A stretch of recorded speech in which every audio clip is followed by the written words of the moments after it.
The debate has indeed thrown up a number of key questions on the route, on whether we should press ahead with building a high-speed rail southwards rather than northwards, and of course the key issue of how this should all be paid for, because the fact that there is a huge return does not alter the fact that you have to lay out money before the return is delivered unto you. Charlie Gord referred to Network Rail's new line study and the very sound business case that derives from that. And I think to that particular study we should all pay very close attention. It is something that's been developed by those who run the railway, who understand the metal that we have. Charlie, in his closing remarks, Presiding Officer, also referred to the need to make incremental change with the existing network, removing pinch points, working on bends. We are, of course, doing these things. We're also looking at whether some of the speed limits in the existing network are now necessary in consequence of some things that's happened. Between Edinburgh and Glasgow, there's been some debate. We should have our own local high-speed line.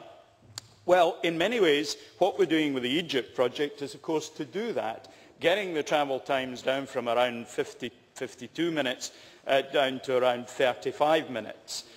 Huge amounts of money would get you down to 20 minutes without delivering perhaps the same scale of benefit. So that it is clear we're addressing that direct connection.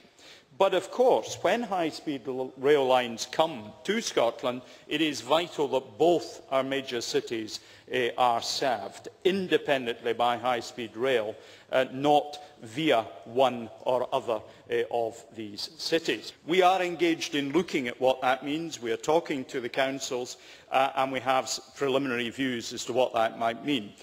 Just to give an example, without indicating outcomes, it would be formidably difficult to provide at Waverley the length of platform that's required. High-speed trains are 400 metres long. Even the half length, which might be the length that comes to Scotland, is 200 metres long. We don't have platforms that do that. So perhaps a little bit further to the west might be the place to be. In Glasgow, we have the opportunity, probably at Glasgow Central, to be able to do the platform extension may be necessary, but we have capacity issues on the approach.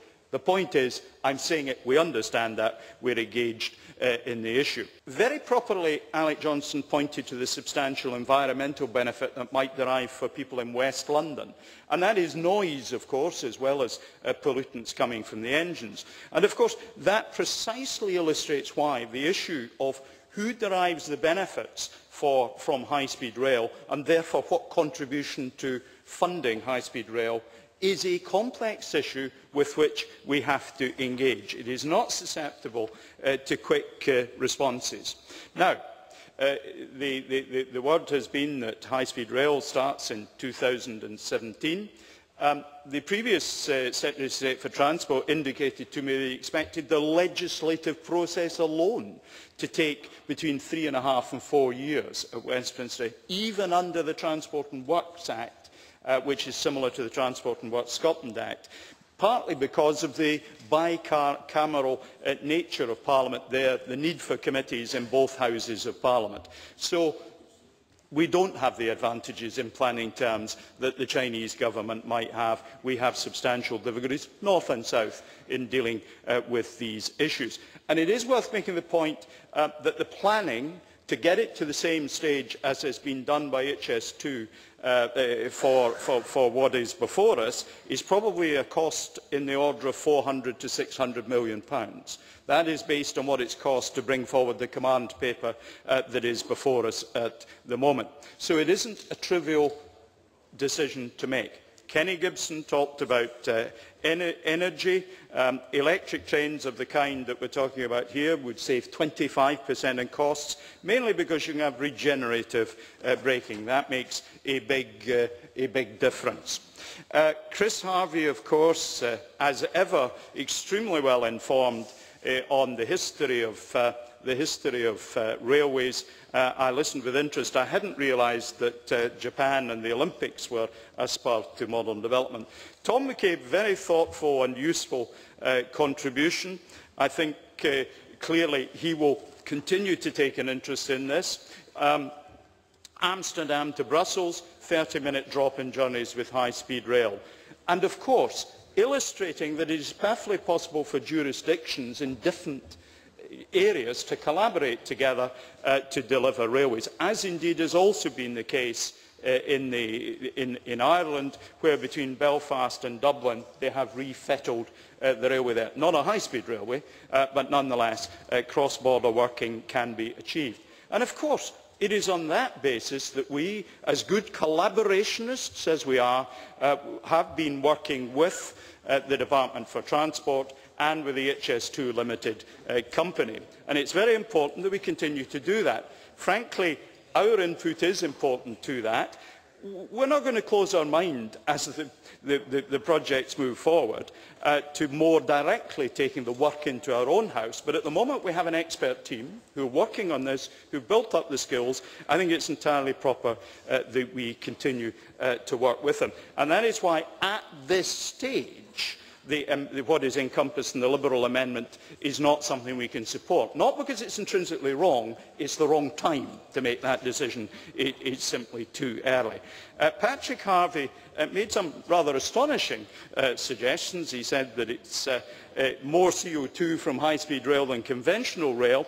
Now, I do know he's relying on DFT factors for coming to that conclusion. They are the same ones that he fundamentally disagrees with, of course, when those factors show that the highest CO2 cost project in Scotland is currently the Edinburgh trams. Seems slightly unlikely, but it's the same figures that derive that. And in terms of Parliament having approved additional airport capacity, no. We certainly didn't. And finally, coaches have actually increased their carbon footprint by 10% over the last 5 or 6 years. Sarah Boyack rehearsed some old arguments about Garrel and Errol and about cost overruns. Well, under this government, the Airdrie-Bathgate line is on budget, staying on budget. The M74, which we placed the contract for, staying on budget. The M80 similarly doing so.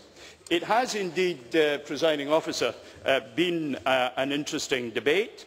We've stated our preference for a broad alignment that takes Edinburgh and Glasgow into the equation.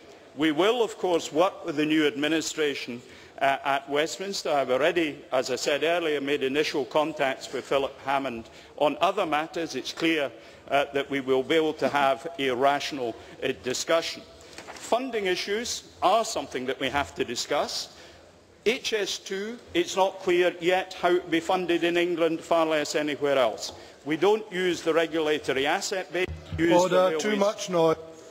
Elsewhere for this project, we need to have a robust way of ensuring that we harness private and public resources to deliver high-speed rail, to make sure that the benefits are delivered that we know are going to come. Now, the opportunities before us, they are substantial, but we do have to accelerate what's happening on high-speed rail.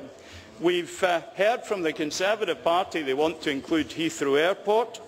As long as that does not slow journeys down to Scotland, that is a matter for them south of the border. But it is important we have the shortest possible route from London to Scotland. It is important that we are able to get access to the trains that are going to speed up our journeys. At the time of the DFT's announcement, the Conservatives were scathing, saying Labour has got its high-speed rail wrong. The line to Birmingham leaves the North, Scotland and Wales out of the massive social, economic and regeneration benefits of high-speed rail. Clearly, there should be, and I look for, a change in direction in the UK government to give us the new opportunities to press the case for high-speed rail for Scotland. I reiterate, Scotland is absolutely on this agenda, as so many others, not peripheral. It is central to the business case for high-speed rail in the UK. It is absolutely essential that Scotland is included in planning for high-speed rail at the outset, free from bias, including us. This Parliament should speak at decision time with one voice, send the clearest, unambiguous message to London that we need to be part of this project from the outset.